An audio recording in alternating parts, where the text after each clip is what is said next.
رومی فرماتے ہیں کہ اسی طرح سے جو بندہ ہے، جو انسان ہے،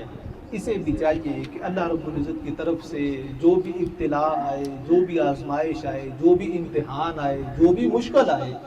اس کو وہ برابر سمجھے کہ نعمت آئی ہے تو وہ بھی برابر ہے، مشکل آئی ہے تو وہ بھی برابر ہے۔ میرے سامنے جو ذات مد نظر ہے وہ اللہ رب العزت کی ذات ہے۔ آپ فرماتے ہیں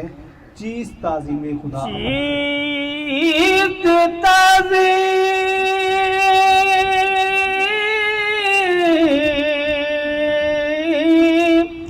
میں خدا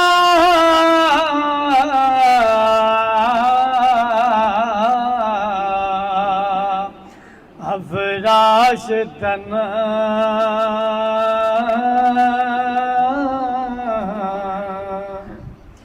خیش تن را